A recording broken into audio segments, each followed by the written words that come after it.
I'm Marisa Norcross. And I'm Dave Freund, and this is The Next Page. Hello. Hi there, how are you? Good, how are you? I am terrific.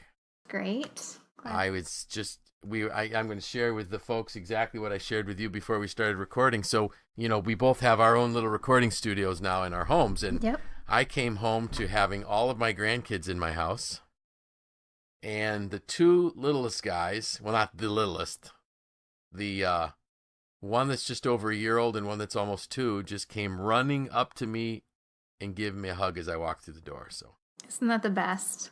that is the best. Yeah. When little Noah came up and I hear this Papa, Papa, and that's what it takes. I'm a happy guy. The rest of my day will be awesome. Oh, that's great. I am in a quiet house, so normally I don't have a quiet house. So well, we'll see how quiet this stays. Because, there are 7 kids upstairs, and we'll see. Wow. Might be hearing some running around upstairs. We might. There are worse things. There are much worse things than that, and I am a very blessed man. So today we're going to talk about a bridge to nowhere. Yeah, so it was inspired by a quote from your dad stating, Exactly. "I've crossed so many bridges only to find that there wasn't a stream." Yes, and I'm not sure, Marisa, when he said this. It was, he might have written it. He writes a lot, and so my guess is this came from, well, I think I refer to it as one of his poignant writings. He spends a lot of his time now, as he's retired and as he's getting older and can't do quite as much as he used to do physically, because he is, in fact, let's see, by the time this airs, he will be 86. I'm sure he's really glad you shared that with everyone. Yeah, he won't mind because he wears it as a badge of honor. Oh, good. No, he's in great shape. He walks a couple miles every morning. Wow. But he does spend a lot of time writing, and a lot of writings that he sends specifically to those of us in the family. But he made that quote. Let me say it again. I've crossed so many bridges only to find that there wasn't a stream, and it really struck me. It struck me because there's a lot of deep meaning in that. And what I kind of wrote about was that our reality isn't always very real. Right. We think it is, but it's as we see it. And I think that's really, that's something that leaders really struggle with. So so the way I wrote it was, I said, why would you build a bridge if there wasn't a stream? Why did he see a stream that wasn't there? And does this really mean that we're clueless about reality? And the reality to that statement is yes. Right. All of us are clueless about what truly is reality. Right. And if we think about like how we just make things harder on ourselves by doing this. So I had 2 questions that came up in my post that was sent out this morning. It leaves me with 2 questions. Why don't we see reality? And what can we do about that? And so I think the first thing is, why don't we see reality? And it really is, we see through the filter of our own thoughts and our own emotions. I have an example that I've used many, many times, and that is that, if I'm coming home from work, it's 5 o'clock or 5:30, whenever it is that I would come through the door. Let's say, because I typically am home by 5:30. I come through the door, my wife's not here. Wait, where is she? She's supposed to be here. I know she's always supposed to be home by a certain time, so maybe I'm listening to the news on my way home, and I hear there's a traffic accident somewhere near my house on a road that my wife would be traveling, and right away my mind will go to the fact that, oh my goodness, my wife is not here because she was in an automobile accident, and something terrible happened, and at just any moment I'm going to get a phone call from the state police or somebody looking for me because my wife is in critical condition at Upstate. No, my wife got stuck behind a bunch of people at Wegmans, and, it's nothing like that at all. Or, she was asked to stop by and visit somebody, let's say, even at the hospital. But the simple solution to that is call her cell. But we have other things in our lives. So what I've done is what Valerie Burton would refer to as I've catastrophized. Right. I am the queen of catastrophizing. So can you give us an example of how you may catastrophize on something? Well, on a regular basis, I wake up in the middle of the night absolutely certain that that noise I heard was someone like kidnapping our child or like breaking into our home or Sure. any of those things. Right. I'm certain that it is happening on a weekly basis, and I wake my husband up. I'm like, honey, you need to go upstairs and check to make sure that Isla is still in her crib. And he thinks I'm crazy because I am crazy. It's just the furnace making the same noise that it makes Sure. every night. but we let our minds, and I think it probably does have something to do. This was a question I had for you because it's something that I think it has something to do with our behavioral profiles. Because I know I feel like certain types of people and probably also our personality types are more prone to this kind of behavior than others. Sure. Yeah. So, the answer to your question is yes. And I actually had this conversation with my nephew, who's a psychologist, and it didn't have anything to do with this specific topic, but it had to do with me as a youngster catastrophizing. And I said, "What does that tell you about me?" And he said, "It tells me that you are an extremely creative person." I guess that makes sense. Whoa. You can come up with these really awful scenarios real quick. Yeah, and so the reality is that we are the reality about our absence of reality. No, the fact is that those who have a very creative mindset, are able to create. And I never thought of myself as creative. I always thought that I was just more analytical, and then my behavioral assessments prove that is absolutely not the case. But what happens is we actually take fact. So the fact that you have is that there was a noise that you heard. The other fact is that there are children that get kidnapped. It happens. So you take the noise you heard with the reality that there are children, and thank God it happens very, very, very, very rarely, get kidnapped or something happens. You take one fact, you build another fact, and you establish an entire scenario in your minds. Yeah. The situation with the car accident that perhaps my wife is in. The fact is my wife is late. The other fact that I heard was that there was an accident near my house on a road that my wife takes. I build those pieces together and I construct a very, very real scenario that is absolutely fabricated. Mm-hmm. And I think, our two examples are dramatic, but if we think about bringing this into the everyday, we've talked about a few of these before, like when your boss emails you, let's meet at 4 p.m. on Friday. Yes. It's kind of vague, but also like think about how often you get an email that, like you just take it the wrong way. Like it didn't have any warm and fuzzies in it. So you automatically assume that this person is upset with you or they're yelling at you through an email or, when in reality, they're just telling you like, yes, it's done and you can find it here or whatever. We do this all the time. Exactly. It's not just when people aren't missing or we hear loud noises. Right. And so I actually did a little bit of very quick research on this yesterday. And for instance, our mood can alter our perception of something that is spatially bound. So for instance, if I'm looking at a hill, it was interesting. They said that the typical grade on a hill is 5%. That's a steep hill. But we all think it is 25%. I thought that was kind of funny too, that none of us can really identify how steep that hill was. But the reality is that if we are feeling negative, we will actually see that hill as much steeper than it really is. Mm-hmm. So it's a black and white thing. We can see it. It's right in front of us. But our emotions determine how we view the steepness of that hill. And then the other thing that it said that the other bit of research said that our attention is drawn to objects that arouse our emotions. And so the same scenario works then with us catastrophizing. Those things that will arouse an emotion, a response that begins deep in our brain with our amygdala, which is our fight or flight type triggers. Certain objects will draw those kinds of emotions.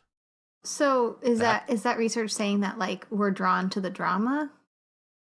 It's saying that we basically are attracted to things that will reaffirm the perception that we already have. Oh, okay. Mm-hmm. And so in this case, if we're feeling negative about something, we will be drawn more into the drama that's there. So like if you like if your wife was late and you heard of the accident on a street that she's driving on and it's snowing.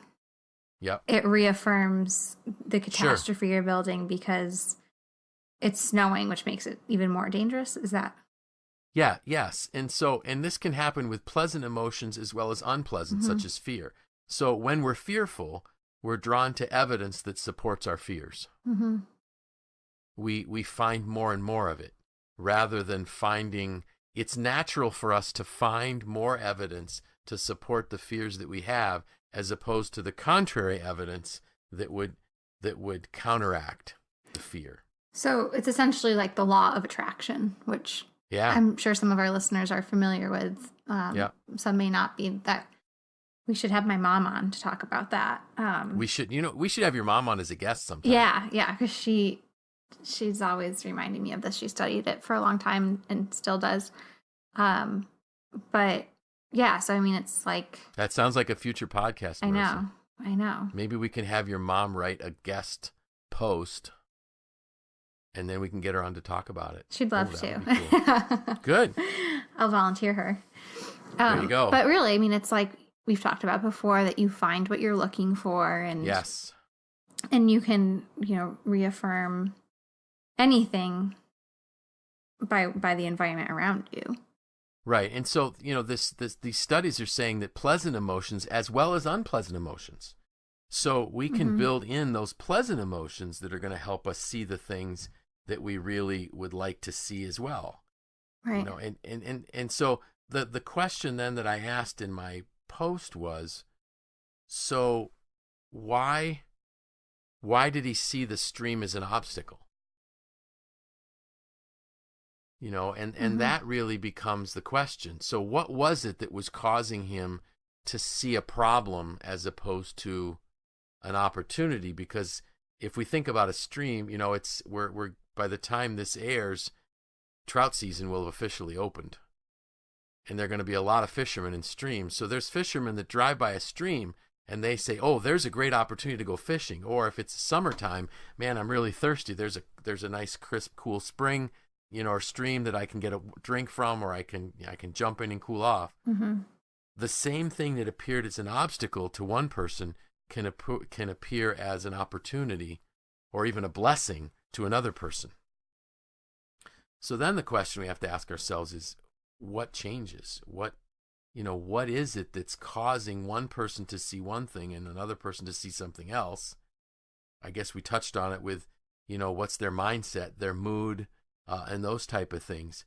But then the other thing is, how can we stop it? How can we short circuit the typical reaction of, oh my goodness, somebody's kidnapping my child, or oh my goodness, something's happened to my wife. Mm-hmm. So in the middle of the night, how do you break the chain of thinking that somebody's trying to kidnap your daughter? Well, normally I send my husband upstairs to make sure that she's still in her crib. But when that's not an option, I mean, some nights when I know I'm just, like if I wake up from a bad dream and then I hear a noise, and then sometimes I just cover my head with a pillow so I don't hear anything. Because when I know. So sometimes you just kind of ignore it and bear, just. Yeah. Okay. Yeah. So let's that might not be the best example. No, that's not a good example. So let's say we're going to use you send your husband up, which I think is a good answer. But then again, if I was the person being awakened out of sound sleep, to go check on something that is very likely not I might not think is a good idea. But you're soliciting the help of someone else. Mm-hmm. You're asking someone else to help you through this process or verify that. Mm-hmm. And I think that's really the key. So, I'm not smart enough to get into all of the emotional pieces of this puzzle. That's going to be for people that are a lot smarter than me, like your mom and my nephew who's a psychologist. But I'm saying, who's in my inner circle? Mm-hmm. Who can I call to help me think through these scenarios that I'm being faced with? Because we have them every day at work. Mm-hmm. Now, not all of them are some that we absolutely positively have to get an answer about today. But and typically the ones that are the bigger issues that we're facing, we have some time. Right. We need to have already built up that inner circle of our confidants that can help us think through the problem. Well, and I think at the risk of getting us talking in circles here, I think there are really like 3 ways to look at everything, right? Because Mm-hmm. there is like the reality, the facts, right? An email came from my boss saying she wants to meet Friday at 4. Right.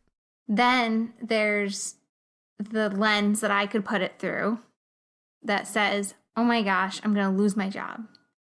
And then I'm not going to be able to support my family, and my kids are never going to go to college, and you go down that line. But then there's also the perception that someone, if you shift the mindset and shift your mood, and it could be more like, I'm getting a promotion, and she wants to tell me that on Friday so I kick off my weekend in a good mood, and we're going to celebrate, and there's going to be champagne, which neither of those things may be the reality. Right. So really there's like 3 ways, Mm-hmm. So what? Yeah, we can go to the extreme negative, or the extreme positive. Yes. Or we can look at the true reality, which is we don't know what it's about right now. Right. And so really what we're looking for from our inner circle is not necessarily to be influenced in one way or another, right? I'm not sure about that. I think if it depends on the situation.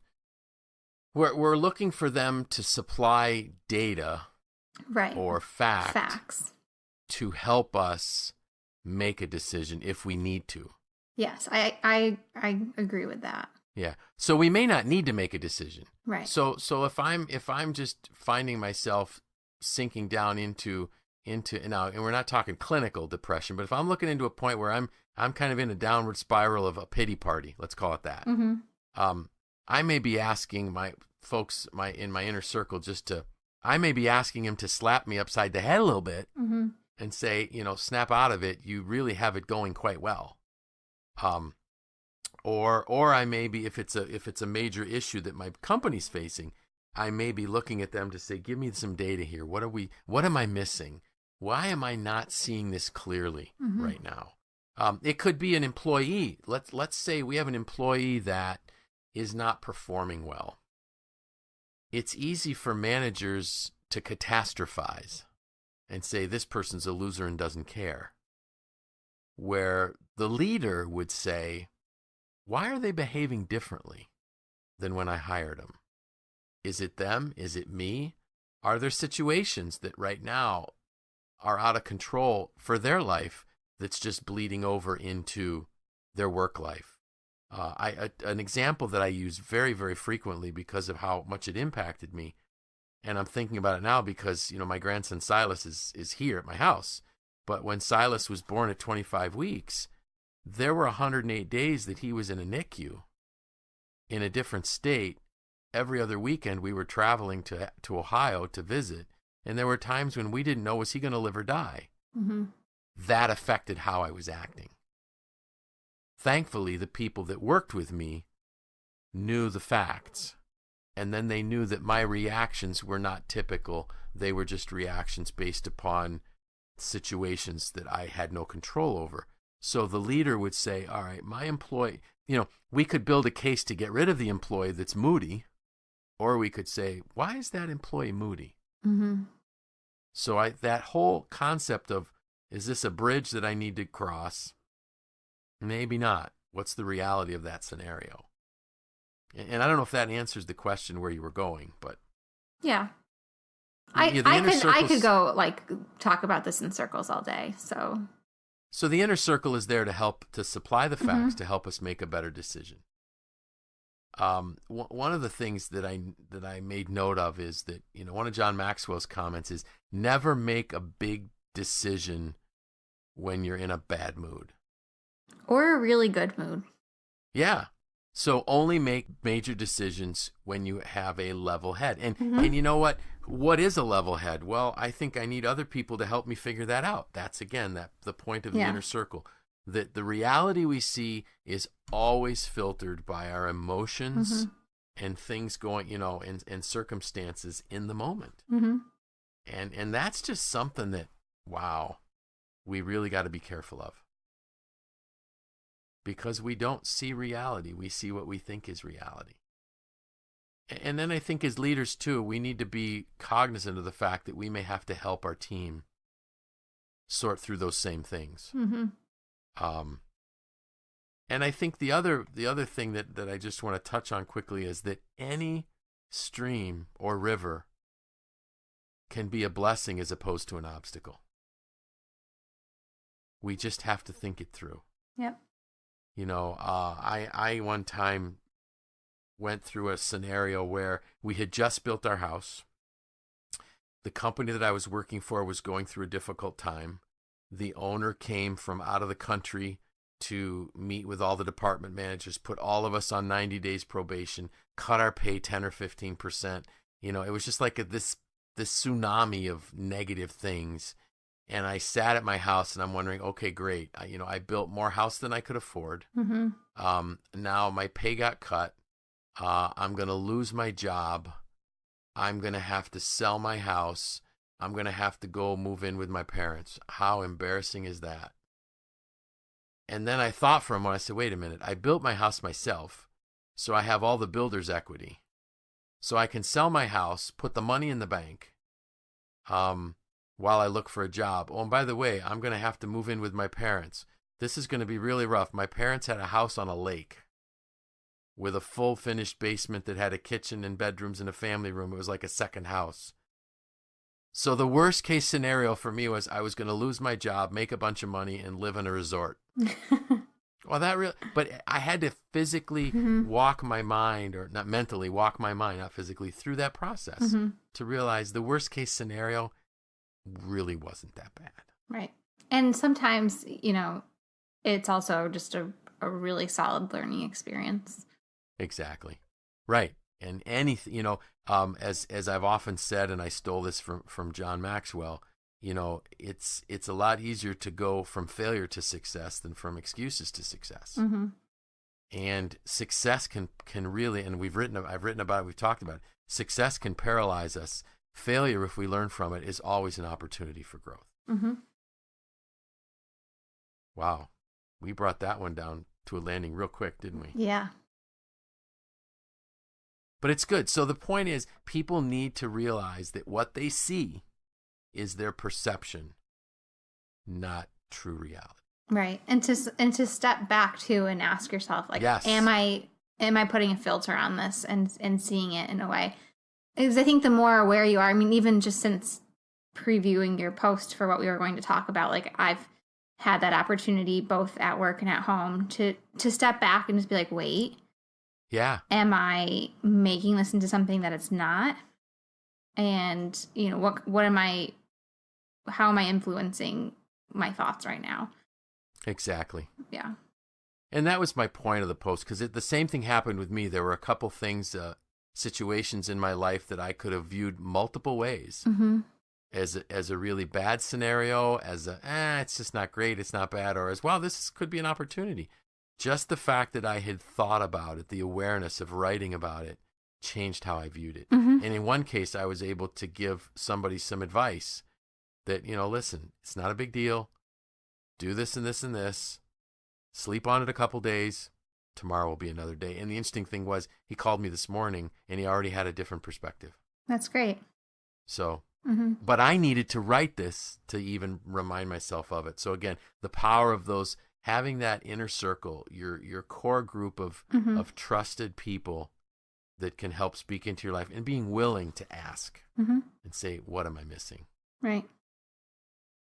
So it's going to be a special weekend. Yeah, and it's going to be a special weekend. It's Easter weekend. Now, I know it'll be past by the time this gets posted, but any special plans? Well, we're actually going to celebrate Isla's second birthday. So, her birthday. That's exciting. Yeah, she's all excited because she knows how to sing Happy Birthday now. And so she wants to sing it to herself. She informed me last night. How about you? Wow. So, the family will all be here. So my daughter's already here with her 3 kids, and my son-in-law will be joining us on Friday. So we're going to actually celebrate. We're going to have our Easter meal on Saturday because they'll go home on Sunday back to Ohio. And then it also is my granddaughter's 4th birthday. So oh, how nice. It's going to be special. So they're all going to be here, and we're going to have a great time. And looking forward to it. Great. And hopefully I will only see things in a positive way and not a negative way. Yes. We'll try. So, do you want to know what we're talking about next week? Yeah. Eating the frog. Oh. Interesting. Oh. And I just made that decision this moment. So. All right. Yeah. We'll see what that means. Yeah. So, with that, I'm Dave Freund. I'm Marisa Norcross. And this was The Next Page.